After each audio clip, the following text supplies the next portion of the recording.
right in front of me, sort of from far away. This is our very first Zoom release party, and it's the first time we've been able to include so many readers from so many different regions in a single event. Despite its very, very grim origins, I am grateful that we've stumbled upon a new way of connecting as a writing community. And we look forward to continue these events in the future. Issue 87 is a labor of great devotion, and the people who put in the most work are the incredible staff members, managing editor Ben Smith, assistant managing editor Sam Swain, poetry editor Miriam Artiga, nonfiction editor Taylor Galdi, web editor Jennifer Jessel, fiction editor Alexandra Jackson, instructional outreach coordinator Amy Seymour, and new to our team, Carling Ramsdell, who did a lot of the social media that all of you might have seen, Connor Enos, Alexandra Nepean, Tori Thurmond, and Erica Bauer. And of course, our 20 plus dedicated readers. Issue 87 is also the first issue featuring our new cover artist, Alexis Trice. And this is the issue. You can actually purchase this issue on our website. Yay, everybody's holding it up, that's cool. And I'll tell you a little bit about Alexis. We're really excited to be featuring her for the next several issues. Alexis is born and bred in New York City. Alexis Trice has had an obsession with drawing and painting from a very young age, and flora and fauna have always been her subject of choice. After graduating from the School of Visual Arts with a BFA in illustration, she started focusing on painting in oils. She creates fine art based on the natural world and has a business painting pet portraitures. You can see more of Alexis's work at alexistrice.com. Robert Canwell writes of her paintings, "To the self-interested, Alexis's paintings seem to exploit conditions of entrapment, cruelty, and isolation. But the sense of exploitation falls away as the subjects become more dear to us, begging the viewer to consider what these conditions reveal about the necessity of our nature, to be free, to live without fear, and to propel ourselves into a greater, sometimes unfathomable scope of experience, however manipulative or dire. Horizons menace, yet somehow beckon, reminding us where we stand in the scene. Constraints serve as warnings, suffering betrays hope, and each contrivance, the better we see it, becomes urgently familiar." Okay, I'm going to turn this over to Sam now, and Sam has perhaps put the most work into this event of anybody. She is running, she set up the technology, is running the technology, and will be announcing our readers. And thank you finally to all of our contributors for sending us their magnificent work. The reading should last just under an hour, and it'll be followed by a Q&A. So welcome. Thank you, Polly. So our first reader is Lisa Norris. Lisa Norris is a professor of English at Central Washington University. She grew up in Virginia Beach and taught for 15 years at Virginia Tech. Her prize-winning story collections are Toy Guns, published by Helicon 9 Press in the year 2000, Women Who Sleep with Animals, published by the Stephen F. Austin State University Press in 2010. Her poems and nonfiction have appeared in Shenandoah, Ascent, Fourth Genre, Terrain.org, Bullets into Bells, Gulfstream, and others. Welcome, Lisa.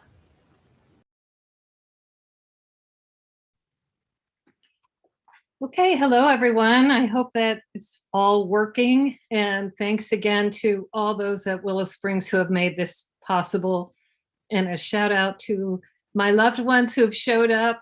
I saw a few of you in the list there, so Jody, Patrick, Audrey, Georgie, hi, and whoever else. So the first poem I have, I'm just going to read two poems. The first poem is about loss and something we've all experienced plenty of in the last year, but I had a big one in October when I lost my mother. This poem is dedicated to my sister Jody. The title is Sister, and the title is also incorporated in the first line of the poem. Sister sounds like cistern, a container for water I need to survive, a depth to store what's suspended. Our mother, for instance, playing her accordion, fingernails clicking on the keys as her unmuscular arms somehow pump that weight and make a sound so joyous and usual that we still breathe in time from which she fled a body that could not hold all that she was. We remember that together, the way she played at Trivial Pursuits, though she could barely speak. Her gaze fixed on sky over pasture, where swallows gathered on moss, hundreds on the telephone wires, the fence wires, under that big October moon, as if awaiting a great transition, momentous as blood, that grew cold when that bright thing she was moved, like a melody, towards some other, better symphony. Now we mark time on our own, syncing our instruments. You tap your foot or make your uke offer a tune, and I see her in the mirror of you, who felt the same cradle of her arms and smelled the musk of her and wished on candles birthday after birthday, adorning all the cakes of her making.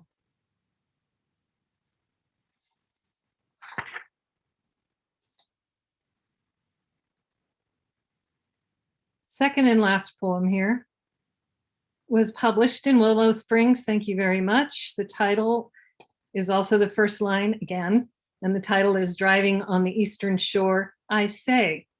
I actually wrote this poem on my cell phone while driving. If you use your voice memo function, you can do that. Driving on the Eastern Shore, I say, angels, tell me something I don't know. And then I see the sign, God loves me. I see Hopeton. I see the living word and a bright red roof on a weathered old house with big porches.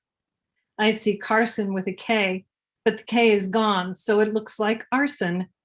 And the cloud on the horizon was a penis, but now its Viagra has worn off. I say, angels, tell me something I don't know. And angels say, look at the new corn in the field. Birds are feeding on those flowers in the meadow. We are not women, not men. We aren't for sale. You can ask us, but you can't tell us. They say, we're from a modest town where you drive by a big squirrel on a billboard who says he needs to stop at Stuckey's to get his nuts.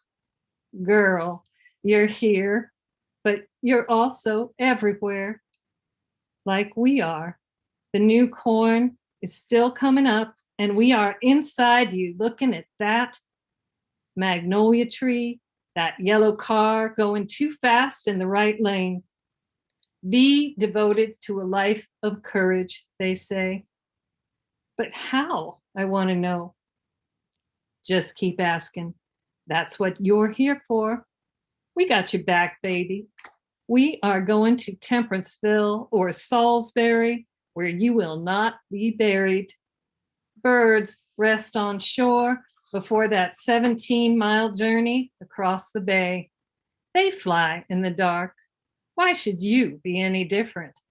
See the magnolia tree in every yard. Remember, say the angels, you're the one who wanted to go this way. Now go. Thanks.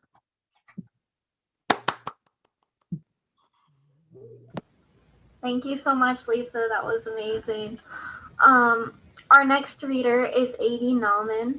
A.D. Nauman has published short fiction in Tri-Quarterly, Necessary Fiction, The Literary Review, the Roanoke Review, the Chicago Reader, and many other journals. Her dystopian novel Scorch was published in 2001 by Soft Skull and Counterpoint Press. Nauman is the recipient of the Illinois Arts Council Literary Award, and her work has been produced by Stories on Stage, broadcast on NPR, and nominated for a Pushcart Prize. She lives in Chicago with a very pampered cat. Welcome.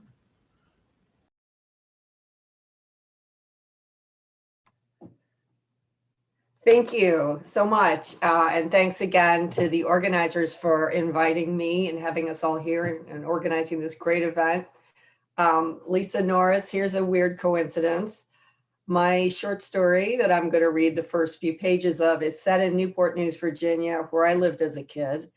So we have a Tidewater, Virginia theme going here. The story that I'm going to read from is called Lookers, and not only is it important that you know that it's set in Newport News, Virginia, it's also set in the late 70s, the 1970s, not the 1870s. All right, Lookers. Jenna sat in the back row like she used to in high school and eyeballed her, Lou Ann, the original WRNL good looker, sitting up front straight as a board with her glossy, flowy mahogany hair down to her waist. Lou Ann, all swishes and smiles, snug in a pink blazer, turning to grin encouragingly at the girls behind her. Born to be pleasant Lou Ann, with no history of schizophrenia or alcoholism in her family. This was the kind of girl guys liked, beautiful but not too intense. Jenna must have been chosen for a contrast. Jenna's hair swelled in loose curls and her lips took up too much room on her face, her jawbone so steep it cast shadows on her skinny neck. Yet everyone said she was gorgeous. The other good lookers were all blondes with slow blinking Bambi eyes and teeny noses planted in the center of Valentine faces. Luann and Jenna were the only brunettes, which was probably why they got paired up. Big D sat on a metal desk up front and talked at them in his radio voice. The job was to ride around town in the WRNL winter wagon and give away free money. It was Big D's idea to hire luscious young girls and call them good lookers. They were to search for cars with men in them, as the good looker concept did not seem to apply to women. Then pick a car and radio in a description and the license plate number, which Big D would broadcast between oldies. Big D paused to ask if anyone knew how to work a CB. Only Jenna raised her hand, but it was the other's ignorance that delighted him. He continued, if the lucky driver was listening to WRNL, he'd know to pull over and get a free $50. The girls were to jump enthusiastically out of the winter wagon and run in their high heels to the lucky car. Big D demonstrated how they were to run, holding their arms out from their sides like ladies, not balling up their fists and jogging like guys. Big D did not look like his radio voice. He was old and had that wormy kind of fat on him with splotches on his face that went all the way up over the top of his cue ball head. When one of the blondes asked a question, Big D gripped his chest like her beauty was giving him a heart attack and pretended to faint. Then he hopped up and yelled, ask anyone, girls, and they'll tell you, I am one crazy dude. He never did answer the question. Jenna would have liked to get a long piece of cord like a clothesline and twist it around Big D's neck and pull it until his fat spotted head popped off. Probably it wouldn't pop so much as squish off and splutter down his chest with veins and other stringy stuff trailing down the nubby fabric of his shirt. At the end of orientation, Big D left the room walking backwards, bowing and wiping pretend tears from his eyes. A secretary brought in their schedules. No one got to work full time. Big D had hired too many girls. The pay would be dirt, Staying at the Pizza Hut would have been better. But working here, Jenna would get to wear nice clothes and hear her name on the radio, feel more real. Luann slipped into the chair beside hers and murmured, "Listen, I say we walk to the lucky winter car and hold our arms however we like." Jenna squinted her face in a fake smile. Luann was one of those girls who's assertive on the sly. Jenna would have liked to pluck the big pen out of Luann's hand and jab it into her eye socket and watch the blood gush out of her dumb, surprised face. Luann leaned closer, peering at Jenna's copy of the schedule, even though she had one of her own, and Jenna got a close-up of Luann's faultless bronze Greek profile. Luke would have called her stunning. Jenna tilted away from the flawless presence.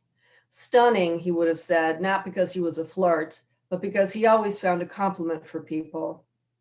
His image flickered in her mind, smiling and nodding, hair flopping forward, perched on his car hood with his guitar, fingers stretched along the fret. Happy-go-lucky Luke, a guy who liked everyone and everything. "I'm sorry," his voice said again in her head, the breakup on instant replay, sometimes whispering, sometimes loud. "I have to move on. You're beautiful, but too intense." Even someone who liked everything couldn't like her. Their first day out in the winter wagon, Luann drove. It was 50s Friday, which meant every third song Big D played was extra stupid. The winter wagon was practically new, a 77 Chevy with an AM/FM radio, but the radio had to stay on WRNL all the time, and Big D was always on, telling dumb blonde jokes, selling discount furniture. "WRNL," sang a chorus of black-sounding white women, followed by the babbling Big D. "Your oldie station in Newport News, Virginia." They drove. Luann began singing along with the radio. "Ooh, baby, baby, it's a wild world." Jenna had never heard worse singing. Her eyes landed on Luann's hands, gripping the wheel responsibly at 10 and 2, her nails sensibly short and coral. Jenna and Luann had not been actual friends in high school, but Jenna knew all about her. Luann lived in Riverside in a huge brick colonial with a second garage for her dad's boat. Jenna lived across Warwick Boulevard, behind the Burger King, where the homes were clumped together like little green Monopoly houses. Luann was an honor student, the president of the Kiats. Her older brother was one of the guys killed in the car crash on graduation night, but the brave Luann had come through it, knew how to do that, went around talking to adults, went to family counseling with her parents, then went off to college and came back talking smart with a boyfriend in pre-law. All right, I'll stop here. Hopefully you will read the rest of it in the journal. Thank you very much. Oh, video. Thank you so much. Our next reader is Heikki Huotari. Heikki Huotari, in a century past, attended a one-room school and spent summers on a forest fire lookout tower. He's a retired math professor and has published poems in numerous literary journals, including Crazy Horse, Pleiades, and the American Journal of Poetry. He also has 3 poetry collections, one of which is published by our very own Willow Springs Books. A 4th collection of his is currently in press. Welcome, Heikki. Thank you for this opportunity. To continue the coastal Virginia thread, I want to say that I spent a sabbatical year at Old Dominion University when I was a mathematician. I'm going to read one of the poems from Willow Springs and then another poem that I've written this week. The new is always very shiny and bright. So first, a lighter than air pinwheel has 3 independent axes of rotation. And the poem is called Have an Axis. anything you don't say can and will be used to benefit you. Are those doppelgangers replicas of you, or do they walk around at night? The phantom hand will have as many fingers as are contemplated. Any personage who can be made of ashes or of atoms can be animated, entertaining those not made of ashes or of atoms yet. Dissatisfied with only 2 directions of rotation, simply have an axis. Be suspended briefly. How could one not be enamored of an angular momentum when the angular momentum's always watching? As in every state, a state of grace, in theory and in practice, you're a juicy, fruitful isotope and have as many midlife crises as you please. The difference of opinion paradox says truth is always halfway in between. You move the finish, and you move the finish as it's easier to move the finish than the bleacher on which sits the queen. By the way, that refers to the story of why the marathon is not an even number of miles. They had to change the finish line because they didn't want to move the queen. Okay, here's the new poem.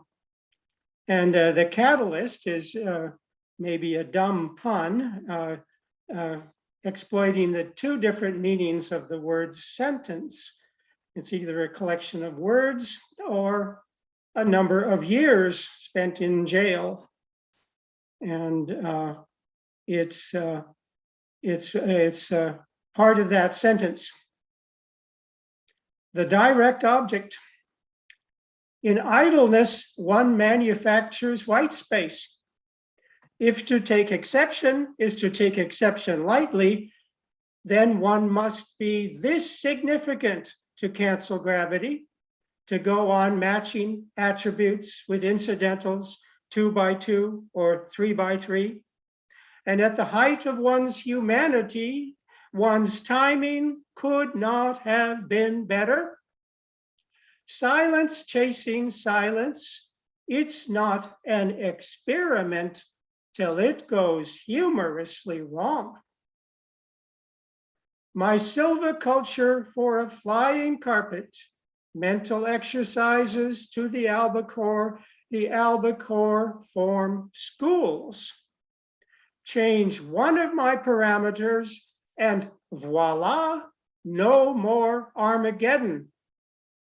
London Bridge is in Lake Havasu, not falling down.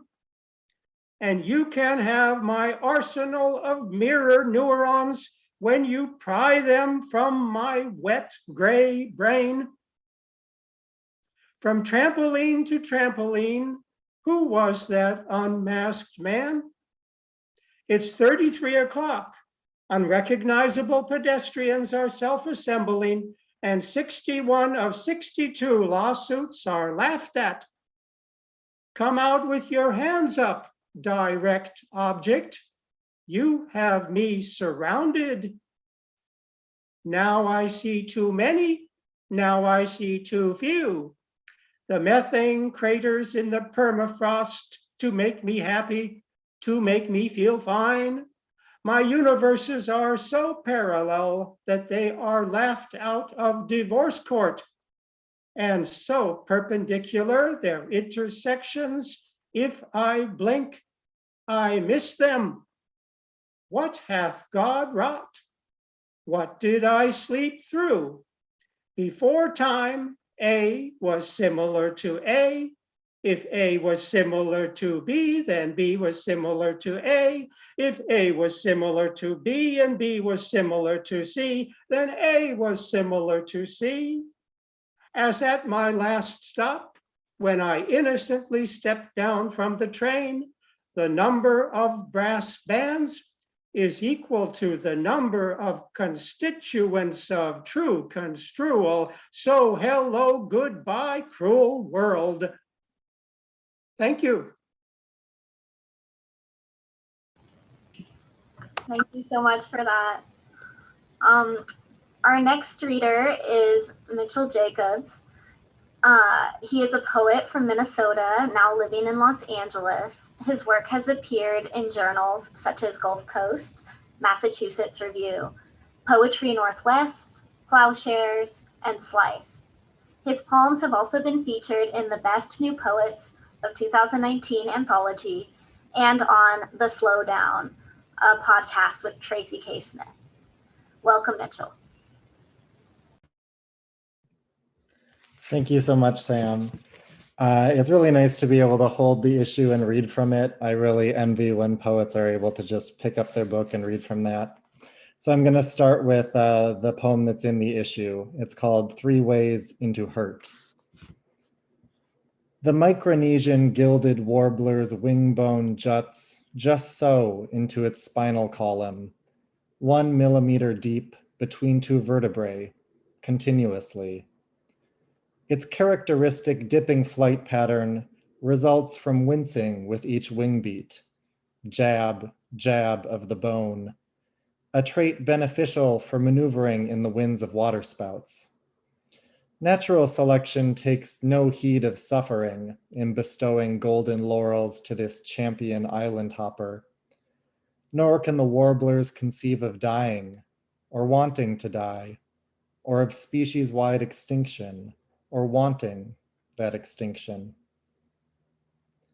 My dream brain hatched this bird, unfurling plumage from the crick in my back when I dozed off with a biology textbook.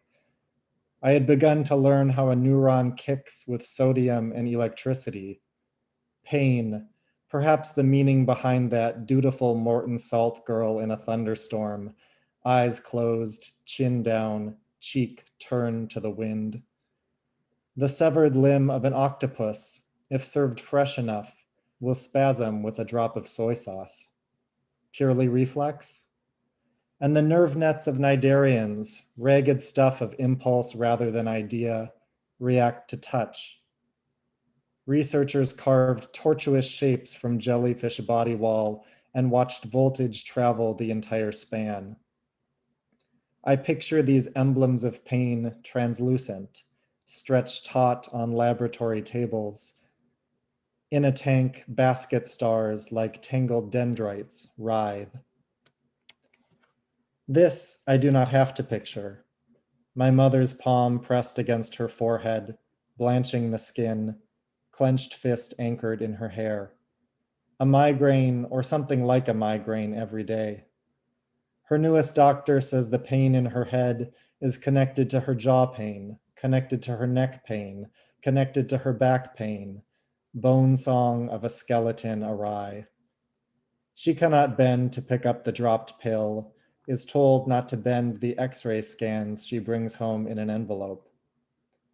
I cannot decode the puzzle of white shards jumbled within the gray fog of her flesh.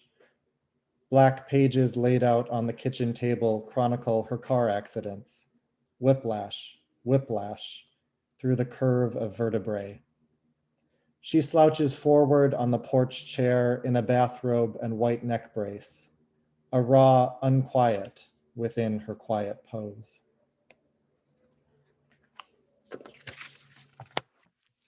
All right, the next one also involves a fantastical creature and back pain. It's called Unicorn Contortionist. Here's the moral. A unicorn was not enough. We craved her mythic body exotically twisted, back curled backward on itself, muzzle peeking between her hind legs, horn grazing her pudenda. Audiences drove home itching, dreamt of new, effervescent appendages entering them. Her trainers sharpened her horn with diamond sandpaper, polished it, applied gold leaf to its spiral groove. They tied tinsel into her tail. To coax her to bend, they brushed her hind hooves with peppermint. Alone in her stable, bent too far, she pierced her colon, and panicking, jerked and ripped a kidney. They found her splayed, mouth open, beside a brown-red arc splattered by her dripping horn's last wild motion. She was buried in her plexiglass box, the compact pose that culminated each show. They snapped her stiffening joints to fit her in. Hunched, embryonic, she evolves into bone, her illustrious spine white as sugar, which she loved. And one more, this one's called Persona Poem as Myself. The winds of the 21st century tickle the face that I inhabit mysteriously. Only I can hear them whistle through the hairs sprouting from the mole below my lip, an out-of-tune whine that spurs me to acts of art and desperation, most of which are yet to happen, and which I see darkening in the patches of reeds that are bent by the winds with a force not yet violent. My body is young, impossibly young, arranged neatly in cells of muscle and skin, pert skeleton. I contain my future. I tug it gradually from my throat like a heavy chain. My intellect and my personality huddle close like twin eggs, brimming with innuendo. Because I am famously too vain to wear my glasses, it is easy for me to mistake a large cloud for the torso of my current lover, maybe even his nipples if I squint. He fills the sky only to be dissipated with theatrical poignancy by the winds. My homosexuality, an iridescent plasma running lazily through my circulatory system, attunes me to loss and to beauty, including and especially my own, as I gaze out upon untraversable marshes that I have wished ever since childhood to jump naked into. Not today, not ever. I stand proud at my average height, wearing my accidental clothing, then kneel into the loam of bland history that accepts such singular and ordinary knees. When I close my eyes, I forget I am not invisible. My elbows twitch. I crave what I crave. My heart is a sharp silver anchor. Thank you. Thank you. Our next reader is John Michael Bloomquist. He lives in DC with his wife and their black cat. His poetry has been published in the Michigan Quarterly Review, Third Coast, the Southeast Review, COG, or is it COG, the Superstition Review, Atticus Review, and many others. He would like it noted that he is human, truly. No aliens inhabit him, which sounds like something an alien would say. From another galaxy, please welcome John Michael. Thank you so much, Sam. So the first poem that I'm going to read for everyone, I'm going to read two poems, and I wrote these when I was living in Poland with my wife and she had a Fulbright out there. And I was really, I'm a astronomy nerd and a sci-fi nerd. And my wife found, while we were living there, a plane ticket to go to Venice for $14, which you can't even get like an Uber anymore to, you know, your neighbor's house for 14 bucks. So that was great. And when I was there, I just fell in love with that city. I think the whole city as just a work of art. It's just like a museum. It's not really a living city anymore, but it's just beautiful. And it really made me, there was a lot of astronomy that had happened there. So this first poem that I'm going to read is the one that's published in Willow Springs. And it's called Nova Venezia. which for those of you who don't speak Latin means New Venice. And I was imagining there that when we leave this planet, we're gonna have to keep Venice with us, and maybe we'll rebuild it. And I was thinking the best place to rebuild Venice would be the rings of Saturn. So this is Nova Venezia. When we ride our space gondola through the dozens of island moons of Saturn, over the bottomless sea of space on 10-meter thick bands of pearly ice, we'll cut in our wake the rough of a 16th century collar, leaving the ripple of a white bedsheet damp from our engines thrumming together, the icebergs clicking like a multi-strand necklace on a dancer. The first astronomers, squinting through a siphon of glass and mirrors at this gaseous giant, thought its halos looked like ears. Saturn's radio waves blaze for over 200 million miles as lions roar, waves crash. Howling wind shoots through a cathedral razed to rubble by distant war. A rocket shell pipe organ flutes out the wedding of the 5 major moons following us across the rings like our local moon, trails us and illumes our drive from the dark and light, spokes of the B ring to the retrograde orbit of Phoebe, as we become another endless band.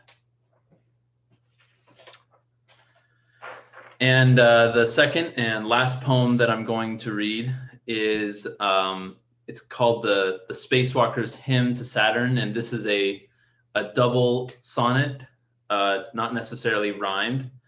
And I think the only thing I need to say about this is, while most people know that Saturn is the god of time in Greek mythology, in Roman religion, he was celebrated as the god of the harvest as well. So he's super associated with food and things like that. So this is a hymn to Saturn. Jewel of the night, crowned with an appetite aurora, your hoary hair roars over the black bathtub of the Lord as you float. Light as a grain of sand, rippling an hour to the brim of time. Your sickled moon rings the meal bell, salt dissolving on your lips. Prometheus plows a division like a harpist striking a string into a haunted chord, the moan of gods eaten by time. We feed upon the plunder of the eye, the telescope stalking the silos for more of your sky, the clouds of peanut butter spread on toast, gales of wind on seas of oat and rye, waves bowing to the invisible presence whose sacrament is bread and wine. Grapes die to be reborn in time as the body, a vessel, fermenting the firmament, thirsting for the Nile flowing upstream, flooding the banks with so much grain, only a scribe could say how much there is to share.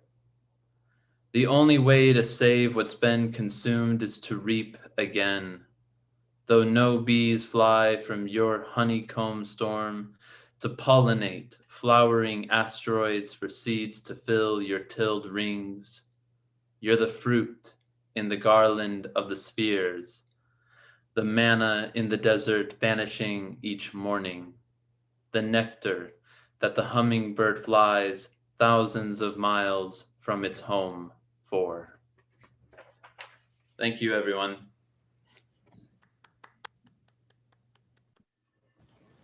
Thank you. Our next reader is John McCarthy. He is the author of Sacred Violent Like Horses, which was published by Milkweed Editions in 2019 and won the Jake Adam York Prize. His work has appeared or is forthcoming in 32 Poems, Alaska Quarterly Review, New Best Poets 2015, Coppernickel, Pleiades, and Triquarterly. John is the 2016 winner of the Pinch Literary Award in Poetry.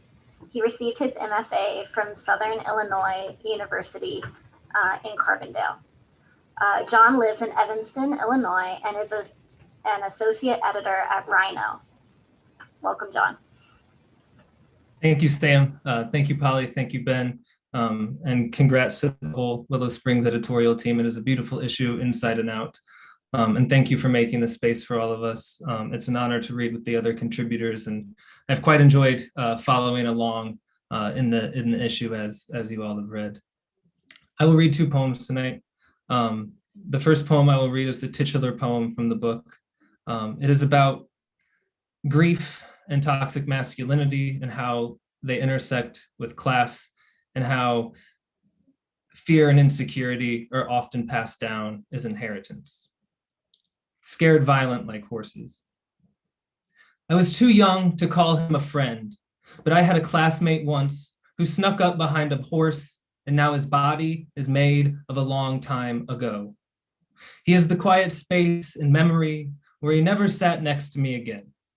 Back then, everyone I ever called a friend held fire in their fists when they talked to me. Their fists were dingy, grime-covered, and grease-slick as if they were made of horsehair, as if they were untamed and lonely, galloping and wind-swollen. We didn't know how to talk about loss, so we made each other lose. We went to fields to see who could take the most damage. We went to fields that smelled like the boy who became an empty space on a Tuesday morning a long time ago. Now, because I am scared of time and how it moves, I look down at my fists that didn't always want to, but have hit so many friends that the broken knuckles look like bruised magnolias. Listen to me, please. When I knock or bang on the table or door and beg for attention, please. I don't know how to ask for forgiveness. I don't know how to let anything go. I don't know how to say anything else about the boy who had a buzz cut and a flat head, the boy who was kicked in the face by a horse and died looking up at the sky. The boy's father must have found his son with a crushed face, and while running back to the house with his own son in his arms, must have said something raging and spiteful to his God. This memory is my starting point when I think backward and apologize for all of our fists coiled tight as key rings. How could we not break the mirror we look at in the morning? How could we not swing at the different versions of our faces staring back between the fissures? The hurt and mangled parts of us loved the blood-dried brown on our skew-balled knuckles, and we had nightmares of being reined in. We needed someone to help us change. We needed someone to force us into confronting the uselessness of violence. But no one came, and fists swelled unbridled and restless, wild and afraid. And the second poem is the new poem in the new issue of Willow Springs. Elegy ending with an apology. I undid and botched all of my mother's work by growing up. Tell her I'm sorry. I wouldn't have done it if I didn't have to. But that God she prays to made me, and she holds him inside like a memory she keeps around to punish herself. Tell her I like remembering the gravel roads and trails I used to run in high school when I tried to beg my body into a feather. Until the heat laid me down in the yard like an object that needs broken by hand. Tell her I'll never read a book again if I can travel back in time, but I don't know any other way of looking back. I can't tell if my shadow is the same one that followed me like an angel separated from its friends, wandering around until he found the short history of my life that I have revised so many times. I must have lied to everyone I have ever loved. Tell all of their desires I'm sorry. Thank you all.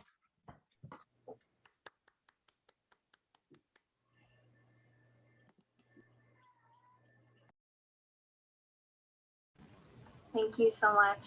Our next reader is Alexandra Teague.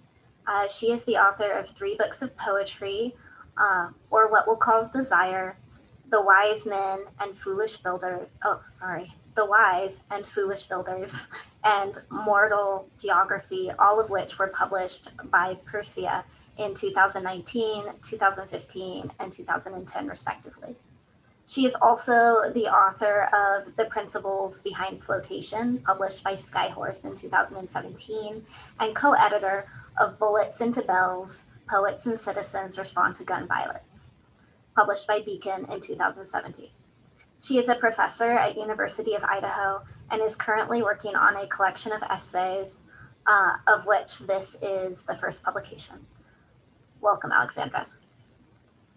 Thank you so much, Sam. And thank you again, Polly and Ben and everyone who worked so hard on this gorgeous issue of Willow Springs. I love Willow Springs and I'm so thrilled to be part of this event and this issue. So I'm going to read the first few pages of a personal essay titled 20,000 Leagues Under the Sea. The deadest of all the dead people in our family was my mother's father. He died on an ammunition ship in 1944 when she was 9. He continued to die for the next 58 years that she lived, each time water drained from our clawfoot tub, suctioning through ancient pipes of our house, where my older sisters were raised before me, where I was raised in rooms our mother had lathed and plastered and hung with old-fashioned wallpaper. He died each time our bodies sank into that tub's prow-like curves, in the tea kettle's smoke-like plume of steam, in the match gritting the box to light the gas stove's pilot. He died in the fireworks that exploded each 4th of July into dandelions tall as Fort Worth buildings as we watched, decades in his future, from the neighborhood's highest hill, the North Side Cemetery. My grandfather was not buried in that cemetery and had never been to Texas. Before he was drafted in World War II, I don't know if he ever left New York. He was from far upstate, almost the Canadian border, and he and my grandmother had met in the late 1920s as teens at a camp, a place I imagine as rowboat-specked lakes and trees with huge shelf mushrooms, like the ones in the Adirondacks where years later, my mother taught me to carve names and hearts. My grandfather died as we dug Sylvia and Alexandra into those mushrooms' soft white flesh. He died as we walked the pine-needled trails by the dock where he taught my mother to swim. She'd had to wear a scratchy wool bathing suit because, as he said, the Adirondacks got 9 months of winter and 3 months of late in the fall. That last summer before he died, she had swum all the way across Lake Titus and back to his open arms. After he sank into the South Pacific, my mother was too terrified to submerge her head. When at 15, her mother sent her to Catholic boarding school, my mother tried to refuse to swim, but the nuns insisted. Small stooped orcas, safe themselves from sinking, they stood on the tile and made her try again and again to dive, as if fear could be taught away by pressing your body into an arrow, closing your eyes, as if it were a small thing fear, not oceanic and branching. My grandfather died, and none of us were ever again safe. As if in proof, one of the few times my mother tried to trust water, an inner tube trip in Texas when I was 8 and she was in her 40s, we both almost drowned. A small waterfall's rapids flipped us, and when we sank, an undertow pressed us down. I remember the frantic but also slow motion brown gold churning, no up, no down, or not that I could see, although my mother later said she'd kept trying to push me from her towards the surface. And each time I fought my way back to wrap my arms around her neck and shoulders, my only landmark. We learned later that if you're caught in an undertow, you have to try not to surface. You have to swim with the current or let it carry you. And despite our flailing, this must have finally happened. What I remember is the river suddenly eye level, the glorious line where churning silence to air, how dry everything seemed, the green-yellow grass on shore, even the mud, the silvery glare of light on the water, my father waving desperately, hip deep near the shore, his tube beached beside him. Later, my mother said he'd stood panicked while we almost drowned, although having seen him overcome his phobia of heights to save a stranger's sun hat on the edge of the Grand Canyon, and knowing his love for us, I can't imagine this. I suspect time slowed for us underwater, and by the time he realized we'd vanished, he couldn't find us before we surfaced downstream. What is most true of that memory is that my mother both felt abandoned in the water and, believing we were beyond rescue, still fought for rescue. She was never one to give in to any kind of undertow, pushing again and again towards a surface without really believing she'd surface. Unlike some friends' mothers, who I'll later learn sat entire days in bathrobes and Barca loungers, too immobilized by depression to even make their children sandwiches, my mother packed her grief into mason jars with stiff crowns of dill from our garden, coriander beads, salt and vinegar and cucumber. She mixed homemade batter for 3-tier cakes, made 10 Thanksgiving pies, each family member's favorite plus extras, rolling, pinning, perfect circles, latticing crust across blackberry she'd picked at 5 a.m. before the morning heat. She scrubbed the porcelain of the existential void. And when our house in Fort Worth and her 2 decades of work on it burned to the ground, she sanded the floors of a new old farmhouse in Arkansas. She was the most industrious fatalist. That nothing she did mattered didn't change her responsibility to do it. That none of us really seemed to be drowning did not change the fact that we were. She had learned this philosophy not from Nietzsche or Sartre, but from her Victorian proper grandmother, Martha Jane Barry. Nana Barry, as my mother always called her, lived in the 1930s of my mother's childhood by codes of the late 1800s middle-class propriety into which she'd been born. Because unpinned hair was for girls and floozies, Nana never wore her thick auburn hair down. Because grown women didn't cry in public, Nana held herself together even when her toddler, Carol, chased a ball from their yard and was hit by a car and killed. She raised the rest of her children, including Floyd, her beloved son, and my mother's beloved father, like roses trellised around that loss. In October of 1935, my mother was born in one of the bedrooms of the house next to Nana's. The family attended the Malone Baptist Church, where my mother's father played piano. On Sunday evenings, he read aloud. My mother curled on the floor with her older brother, Derek, and younger sister, Martha Jane, Nana's namesake, laughing at the different voices he'd create for each character in the funny pages. But in the early 1944, my grandfather was drafted into the Navy. A few months later, he came home on leave. For a few deceptively normal days, he hugged my mother and Derek and Martha Jane and read to them. As an early Christmas present, he gave my grandmother a rectangular beveled mirror and asked her to smile each time she looked in it and to imagine, as if it were a magic window across the world, he could see her. Each day, he sent her a love letter, often also with messages for the children, letters that arrived weeks after they were dated, letters that continued to arrive after the telegram about the ship's explosion, as if, beyond all ordinary maps, my grandfather continued living unharmed, sitting on deck on break in the sun, writing in small cursive on the thin airmail paper. A few months after the telegram, my grandmother gave away most of my mother's and siblings' toys. She wrapped a quilt around the mirror, which she could no longer stand to look at, and loaded it and a few possessions in the trunk of the car. Then she drove her children across the country to central Arizona. In the one-room school in Congress Junction, Arizona, sand gritted between the boards. In the rented house, cockroaches skittered the cupboards. In every direction, the desert stretched so far that it was all my mother could see, the sand restless and raked with shadows so long they seemed detached from any actual objects. The desert stretched until it joined the white gold sand beaches of Manus Island, a place she had not even seen a picture of, but which her father had named, where his ship had been anchored.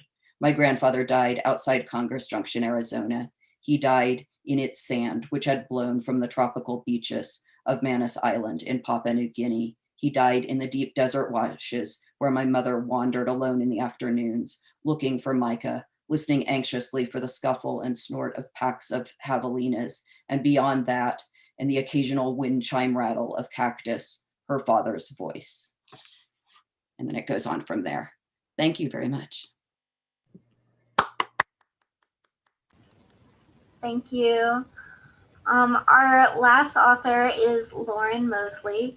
She is the author of Big Windows, which was published by Carnegie Mellon University Press in 2018. Her poems have appeared in Best New Poets and the Poem a Day series from the Academy of American Poets, as well as in such magazines as the Iowa Review, Electric Literature, Upstreet, the Laurel Review, Copper Nickel, Southern Indiana Review, and Pleiades. Lauren has received fellowships from Yale, the Virginia Center for the Creative Arts, the Heonoaks Artist Colony, and 137, the Money for Women / Barbara Deming Memorial Fund. Welcome, Lauren.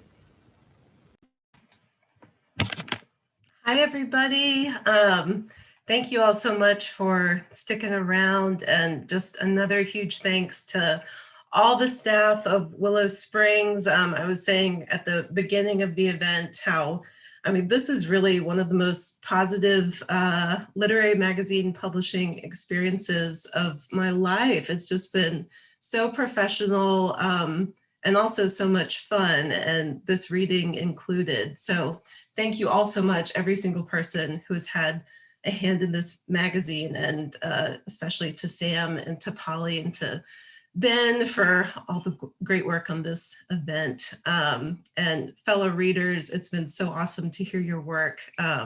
This has just been a pleasure. So I will get going. I thought I would start out by reading a poem from Big Windows, my first book and my only book thus far. I wanted to start with this poem before moving on to some newer work, including the poem that's published in Willow Springs, because this poem, Deep, I think connects the most out of all the poems in Big Windows to my newer work. So, and for those of you who are interested in paleoanthropology, you might recognize the reference to Lucy, that early hominin whose skeleton was found in the 70s. And she, you know, her species probably lived about 3 million years ago, but she's sort of colloquially known as the grandmother of humanity. Deep. I thought I heard him calling Lauren, but it was a stranger shouting morning. If the noise of my streets and screens quieted, I could focus inward. I could find the trouble. But would I even want to? My inner self wears a hungry face, stretches her long arms towards me, down and down to the nonsense space where a tool, a bone, a clue lies almost within reach. Dig far enough and I might uncover a primordial answer. The way deep-sea divers glimpse prehistoric fish. I want to find the common ancestor, or at least a grandmother, like Lucy, that early hominin, her bones a constellation that walked upright. They found her in a dried up lake, buried in the bed, no clear cause of death. In bed I drift, not asleep or awake. This journey could last ages, like a quest to find the edge of Earth. We humans cry that life is short, but I know there's time for it all to go wrong. In 10 years, a man I loved and finally left, who called my name like water falling, who didn't love me, could sit beside me on the subway, take my wedding ringed hand, and what would I do? What wouldn't I do? Even Lucy, with her palm-sized brain, would be smart enough to near a precipice and walk away twice in one lifetime. Shout out to my sister Dana, who I think is here. There's a reference in that poem to long arms. We Moseley women are known for having really long arms. So thanks for coming, Dana, and Joellen and Heather and all of you new friends who are here. So I'll move on to the poem that the wonderful editors of Willow Springs kindly selected. And I think I'm going to read it on my computer just so I can kind of look up, but I'm just in love with this issue. It absolutely is gorgeous inside and out. So the poem in Willow Springs is called The Great Chain of Being. And this is from my second book manuscript that I'm currently working on. And it's a lot about evolution and extinct animals and animals that continue to thrive or struggle on Earth, including humans. So, the great chain of being. As a child, I grasped at strands of toad eggs, gleaming here and there on the floodplain that stretched from the road to the creek. They slipped through my fingers like overcooked angel hair, gelatinous, multitudinous. I loved them and the toads they became, which I could hold in my hands if I was careful. At night, they called me as my mother told stories. I learned how our ancestors developed feet, inched from the water and breathed. I learned to be good to all living things, but I loved toads more than most kids, but I loved toads more than most kids in my class. Plotinus believed the best universe is peopled not only with the highest kind of creature, but also a variety of modes of being. Never say higher or lower, Darwin wrote in the margin of his notebook. No species is more or less evolved than any other. In social studies, a drawing in our textbook depicted a hierarchy. Kings near the top, below God and the angels, down to people like us, birds, amphibians, and fish, down to plants rising up from the soil, down to the damned, toiling in hell. I felt ill, sitting at that little desk. In my mind, I returned to the level plane where I could breathe.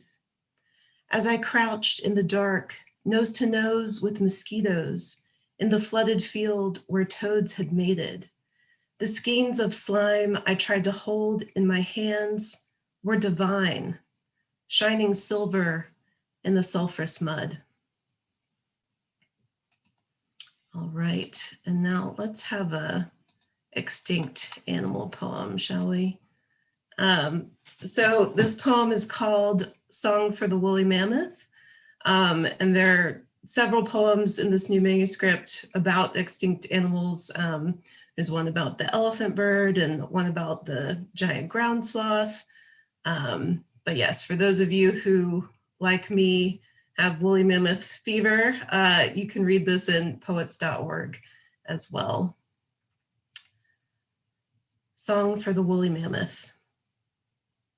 When glaciers trapped a third of Earth's water and drained the Bering Strait, humans journeyed to this land where wind swept the steppes of snow, exposing grass that would be plucked by mammoth trunks and ground by washboard teeth.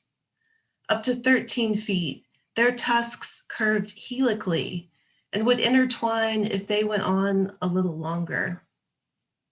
The beast's dense hair, brown, blonde, or ginger, swung like a skirt about their flanks.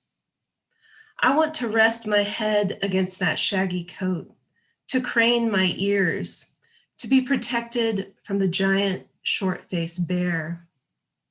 I want to be their baby, wrap my trunk around my mother's, watch the wild horses of Beringia canter across the steppes in tawny, fine-boned movements.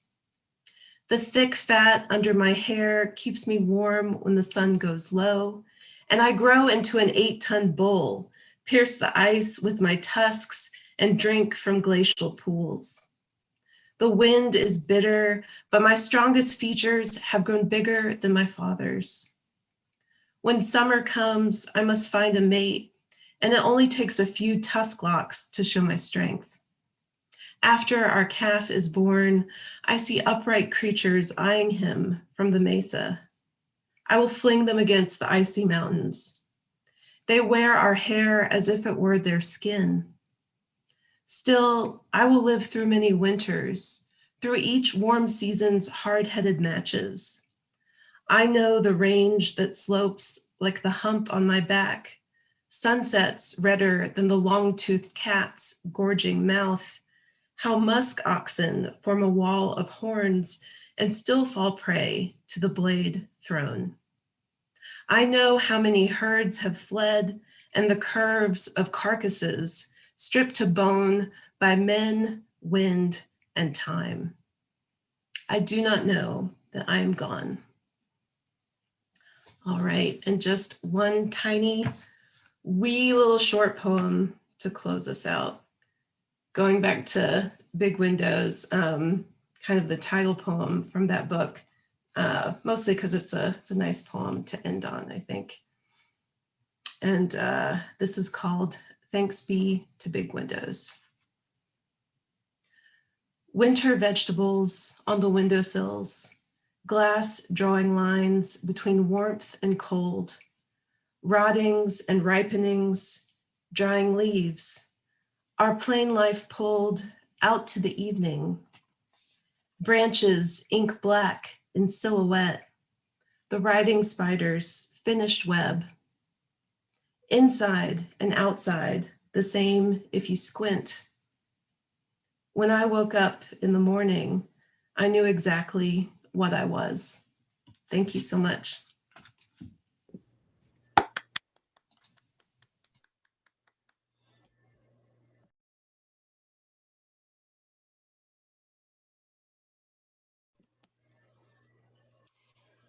All right, thank you, everybody. We are going to go ahead and have our panelists, our readers, turn on their faces and turn on their video. And if anybody has any questions, go ahead and put those in the Q&A. And while you are thinking and typing your questions, I'll let you know we do have about 15 minutes after the close of the reading, we will have an after party. If you have not received an invitation and you know me and or somebody on the staff or one of the readers, you can email one of us and ask for that invitation, and you are welcome to join us. So questions, anyone? And it looks like there are a couple people on YouTube listening as well. I think a friend of mine said that the questions or the chat was disabled for participants, or maybe that changed. That's correct. You want to use the Q&A feature. Oh, okay, I understand. But thank you for mentioning that.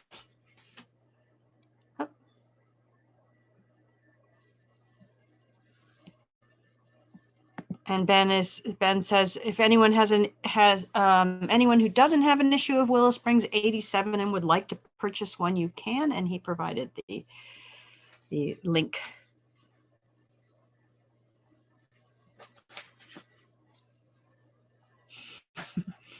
My cat loved the reading so much, he jumped on my lap.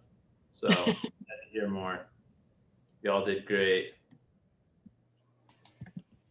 That's really fantastic. Okay, any questions from the audience? Oh, we got one.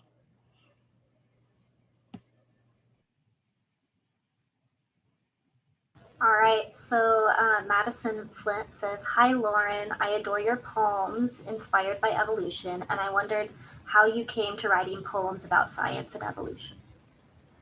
Oh, thank you so much for that question. So both my mother and my big sister are evolutionary biologists and specializing in ornithology, actually. But yeah, I grew up with kind of biology and science and evolution in the blood, and going on a lot of hikes and learning the names of all the plants and animals. So I was really lucky to have that education in my family and kind of in the field in that way. But yeah, the only poet in the family, but I'm so thankful to have had that upbringing. Thank you.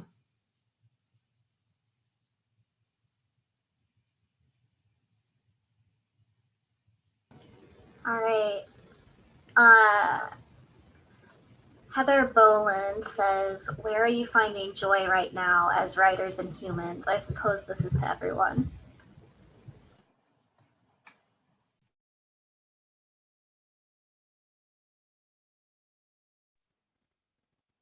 Well, I've got a glass of wine, so that's where I'm finding joy right now. I can speak to that. not only was there a pandemic and I'm living alone and isolated and also I had a broken arm the last 2 months. And so I can tell you that when you are in pain, a really great way to find joy is just every little thing. I mean, when you're in pain and suddenly for a moment you're not, or there's a beautiful bird out the window, or I mean, you're isolated, but there's something wonderful on TV, or I tell you, narrative has really been a blessing. I've listened to audiobooks upon audiobooks, and I'm so grateful for those stories. So art has been a great help to me during this time of isolation and lots of pain and grief. And yet there are these wonderful stories that keep me company. So thanks to all the writers. I'll second that. I've been reading a lot, attending online readings, which I've really appreciated as well, and connecting a lot with friends and family long distance, which has also kept me really sane. And the other thing I've been doing the whole time is walking a lot of loops around Moscow, Idaho, where I've lived for 10 years, but I've discovered all these things like these stream trails that I didn't know the entire time we're here. And I'm a big walker, but I've always been so busy traveling and doing other things that I hadn't noticed whole areas of my town. I got to see a beaver in one of the streams one day, and all of these things that have and there's moose walking around town right now and all of this, but it's just so nice to slow down and actually be where I am. So I'm actually really grateful about that part, even though obviously I'm incredibly heartbroken about what the pandemic is doing to the world and country. And where are you exactly again? Moscow, Idaho, up in the panhandle of Idaho. Awesome. I'm going to have to come there and see the moose. You should. They were looking in the window of my friend's house the other day. They got this picture of the moose's head just right in their front window. Yeah. Oh, I haven't seen a moose since I was very little, so that's awesome. One more thing I'll mention, there's a wonderful email list called The Grind for poets. And during January, when everything was really crazy in the political scene, and the Capitol happened and all that, and my arm was broken newly. Every day you receive poems in your email from this little circle of people that you've never met. And it's one of the most lovely things for both keeping your practice going and also creating community. So we have an anonymous question for April. This anonymous attendee wants to know if lookers really happened. The actual question says, were cute gals really giving money to motorists? So I'm glad someone asked that. Yes, indeed. How could anyone make that up? As I mentioned, I grew up partly in Newport News, and I would hear this on the radio. There was on AM radio, the DJ, the big D in my story is similar to this DJ voice, as I imagined it. But yes, they were driving up and down the peninsula, which is very phallic when you think about it. And they'd pull, okay. I don't know if it was just men, but it seemed like it always was. So then you'd hear on the radio, good looker Luann has just found a listener. And then you'd hear good looker Luann. And so, it was so appalling. It stuck with me, obviously, for decades. And just felt like something I wanted to write about. So yes, it's weirdly real. And though it may seem historical, I think the Me Too movement sort of revealed that that this sort of persona continues in our culture, and continues to leave a mark.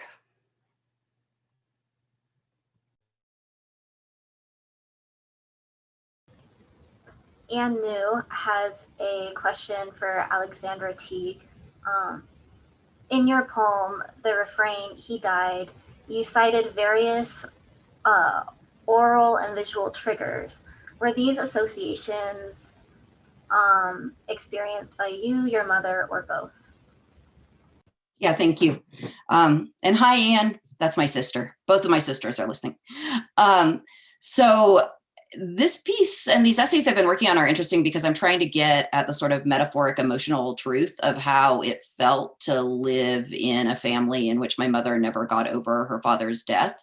And it felt very present in my life. And so it felt for me as though he died repeatedly everywhere that we were. Those are kind of my metaphorizing of what I felt like it felt like to her, that the death was still present. So I guess a combination of her and me. She didn't say those things directly, but that's how it felt.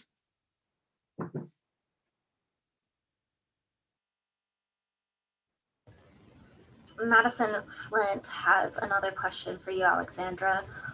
She asks, who are some of your favorite nonfiction writers? That's a great question. I've read nonfiction a lot for years. It used to be my escapist genre because I only wrote poetry and fiction. And so I didn't have to think as much about how nonfiction was structured. And now I've started writing it, but I still love reading it. There's so many people whose work I read in a whole range. And I'm not great with names under pressure, but I will try to think of some. Amy Leach's book, Things That Are, I think is just an incredibly beautiful lyrical book of nonfiction that I've gone back to and very strange and wonderful. I like Eula Biz's work. I like Kurt Anderson's book Fantasyland, which is a full-length look at fantasy in America playing out in all these ways, has been an influence on this project that I'm working on. I love Claudia Rankine as a person in the hybrid poetry nonfiction sphere. If I think of more, I will drop them into.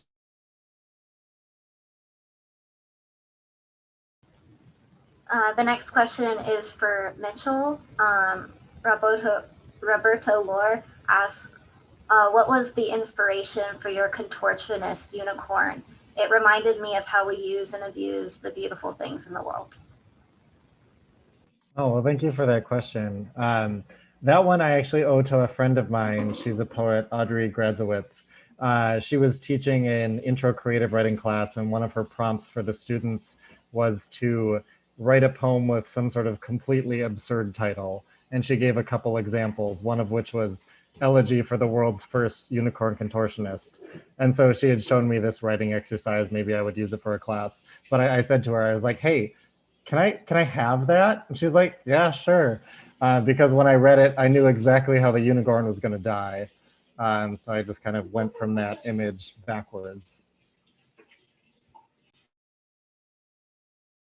Okay, so I have two questions for Heikki. The first one is from Jen, and she asks, how, if at all, does your interest in mathematics influence your poetry?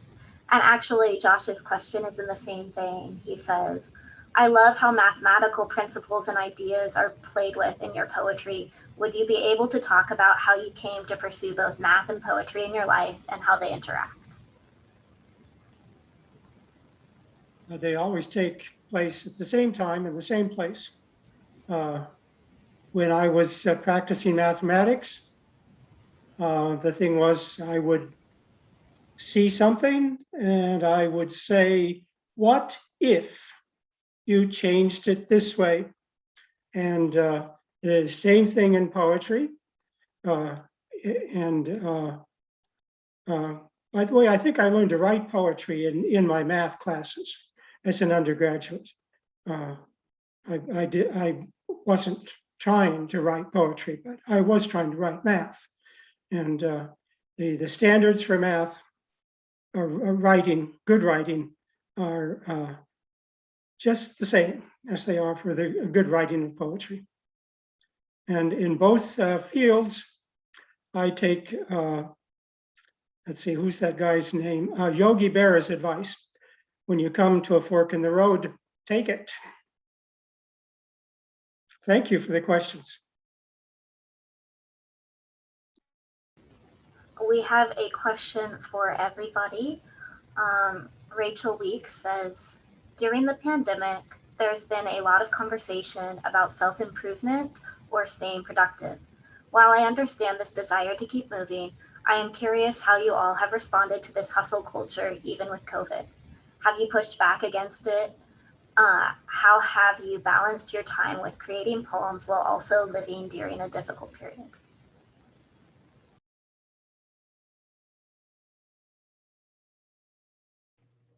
I like that expression, hustle culture. I I haven't heard that before, but I also find out every week like a bunch of expressions that my younger coworkers are like, dude, Jamichael, like, where are you? And I think that's partly because my pushback has been disconnecting from a lot of social media. And that's helped me just stay sane because I think I like to be busy, but I think that the other pandemic that's going on in the world is Twitter brain and just retweet, reshare, and I think it's caused a lack of creative thought. I think that's just moving away from that has been a thing. It's a good tool when you can do things like this where people are connecting. But you know, that's my thing.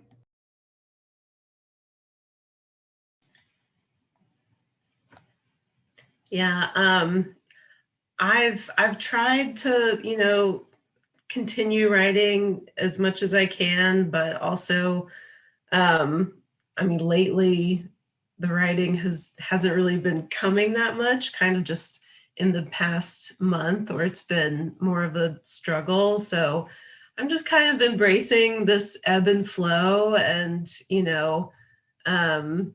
not really stressing out too much if I'm not being super productive in terms of churning out new poems. Do I still worry about it? Yes, but I'm trying to keep that anxiety at bay.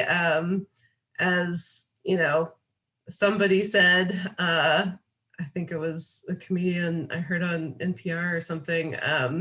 It's not a writer's residency; it's a pandemic. So, I think we can all give ourselves a break if we're not being super productive and just get through this awful time, like literally live through it.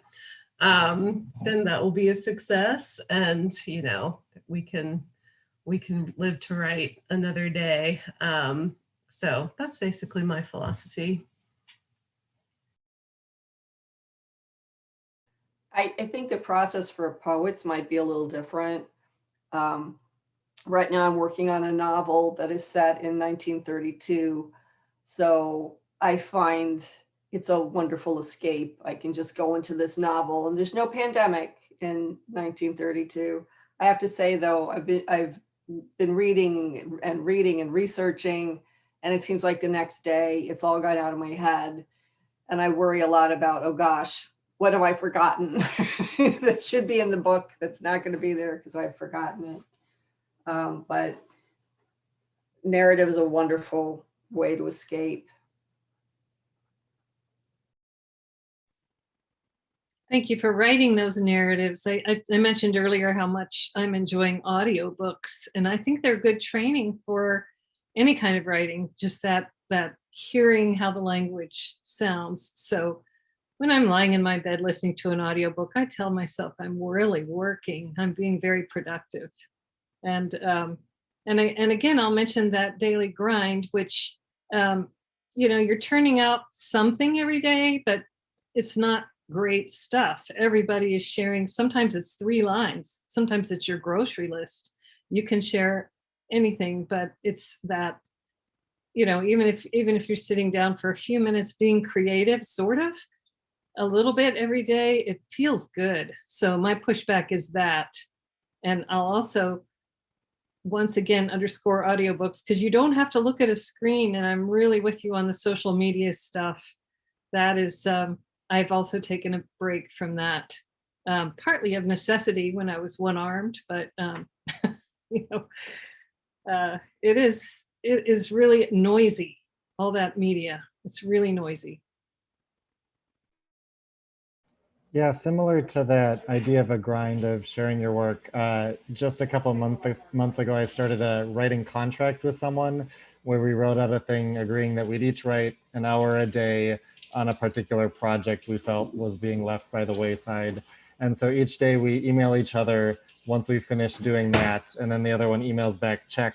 So we don't show each other the work. It could be terrible, it could be great, but it's just nice to have one person on the other end saying like, thumbs up.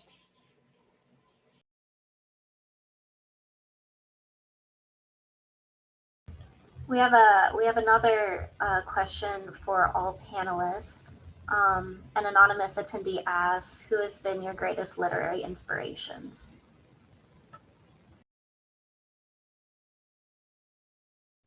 I'll get the ball rolling. Alice Munro, Ian McEwan, William Trevor. And I will think of more when other people start talking. This year, I would say my biggest influence has been Zbigniew Herbert. I started getting really influenced by his work when I was living in Poland. I've named my cat Zbigniew. But the reason I really like him, and I encourage everyone to read him, is that I think we're going through a very, very polarizing political time. We have, nearly a communist movement on the left and a fascist movement on the right. And, that Zbigniew Herbert lived through the Nazis. He survived that, resisted them. And then he also resisted the Soviets in Poland. And he's not a politicized poet in his writing, but there is whenever I read him, I feel like I'm in the presence of a very whole mind, someone whose mind has weathered this storm of political weight, and his poetry has remained very pure. So that's been my biggest influence for these past 3 years, and it has brought a lot of sanity, I think, in just remembering the private life and the private life of the mind being to follow my intuition and to resist that propaganda feel.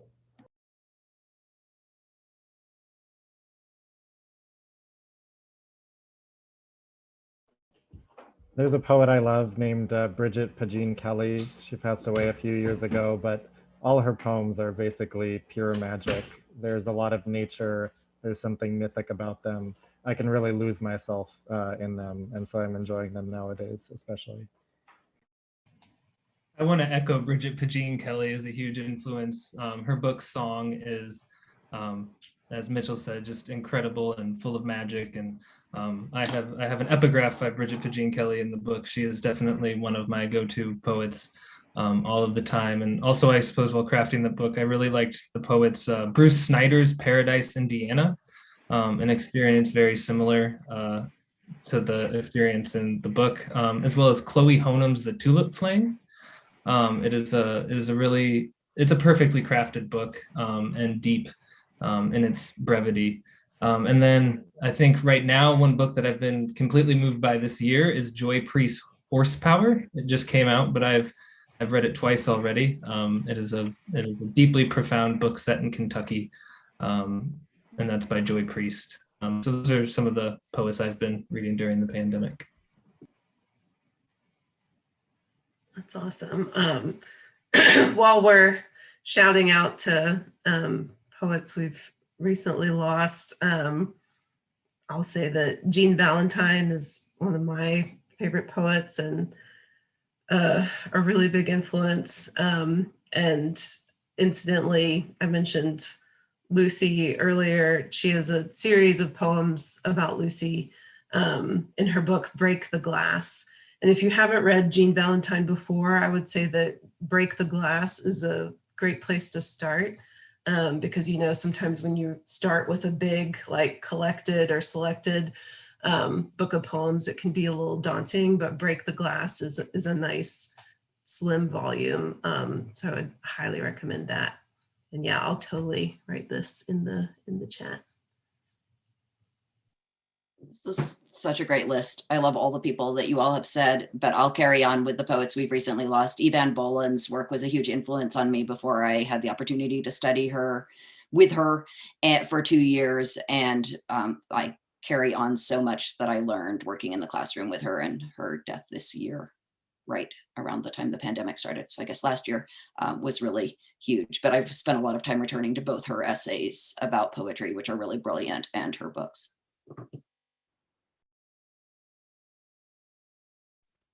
I can second Jean Valentine, who several of us didn't know she had died. So she was also a teacher of mine long, long ago. And Linda Hogan, I love her work. She's still alive. Yay.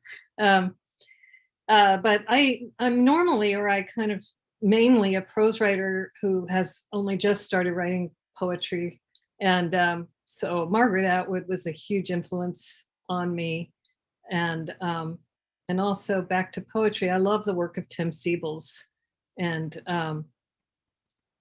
recently, I just read this funny historical novel about the Blue people of Kentucky. Has anybody read this? This is not great literature, but it's just the most fun and best researched historical novel that I've read in a while. So I'll put the name in the chat because I'm terrible with titles. I have to look at my cell phone to remember what it is.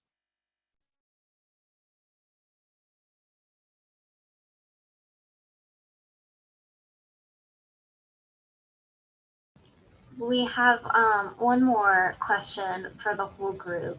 So Millie Reese writes, I'm currently teaching a unit on protest poetry to 7th graders. And she's wondering if anybody has any advice or what kind of encouragement you might give them. The 7th graders, I assume.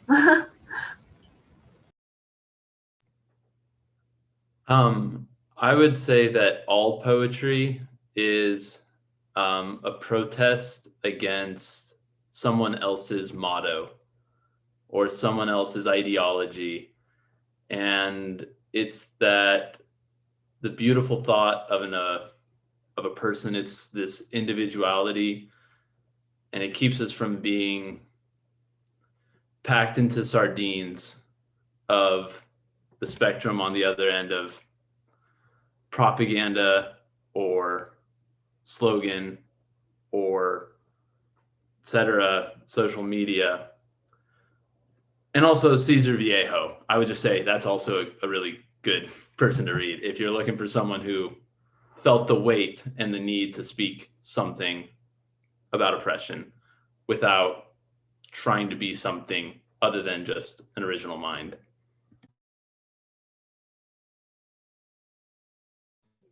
I was reading an essay by Audre Lorde called Poetry is Not a Luxury. And for her, you need poetry in order to have activism because it creates the ideas that one can act upon. But at the same time, I think it's also good advice that poetry does not need to be the entire work of activism. I think there's a feeling and anxiety for young people, for people of all ages. What is poetry doing? Poetry just needs to create that ideas in the basis. And so I think maybe that might be something that can, I don't know, help people feel better about writing protest poetry. It does not need to be the entire protest in and of itself. You read my mind. I was just about to say, Mitchell, poetry is not a luxury is so fantastic. And in there, she talks about poetry being the light by which we scrutinize our lives, and just that idea that any poem can become a way of, and she talks so much about giving language to things so that then we can imagine them and imagine alternatives, and whether that's massive social change or just another way of seeing our own feelings or experiences. I think that's such a great place to go.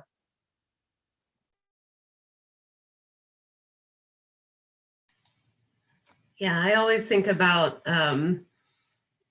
something I heard, I think maybe at AWP in 2016 after that election, was, does a writer have the responsibility, to protest, to be an activist, etc. And the answer is yes, but not more than any other citizen. So I think about that a lot when feeling overly pressured or something. I think, you know, every citizen has that same responsibility, as little or as much as you want to view that. But I also think it is protest. You know, we've been talking about social media. It is a protest to, you know, to take a quiet moment to slow down and think and write and focus on, you know, beauty or whatever you write about. That is a protest to the way that our world works most of the time. So I think about that a lot too. But yeah, I'm loving these answers.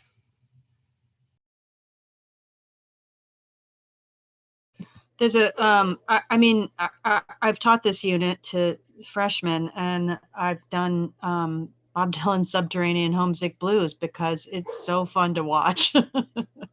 And I think kids respond to it really well.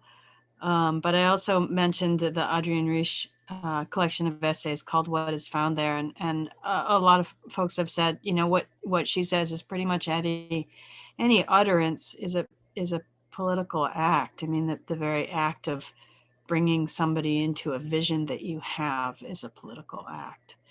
And I think that's really a lovely concept. Can you guys remember that against the essay, the collection Against Forgetting is a fantastic, Caroline Forche put it together. It's a fantastic collection of poetry of witness. I'll write that in here.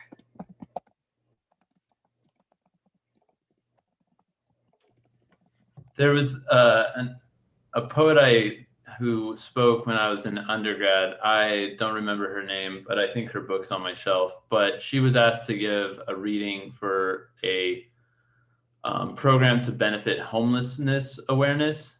And she was asked, can you read a poem that's about homelessness? And she was like, she didn't know what to do for a while. And then she just was like, I'm just going to read love poems, because if you want to love someone, you need a place to go to do that. You need privacy. And if you don't have that privacy, that place, you can't make love to someone.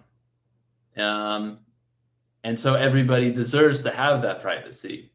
Everybody deserves to have a home. So, you know, that was just like, that was a big lightning bolt moment for me when she said that.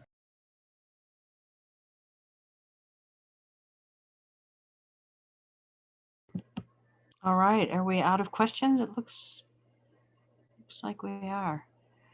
Okay, so thank you so much for coming, panelists and attendees. And again, we will have an after party. If you want to join and you don't already have an invitation, you can email one of us. And I will be checking my emails, and we'll give it about 15 minutes so people can get up, stretch, get a glass of something, a piece of food, cake, whatever it is that you have at whatever time it is, wherever you're living right now. And thank you so much. This has been great fun. Don't forget to, you know, buy the book and buy all of these authors' books as well. And thank you. Thanks, everybody. Thank you. Yes, thank you very much. Thank you. Wonderful to be part of this. Thank you. Thanks, everybody.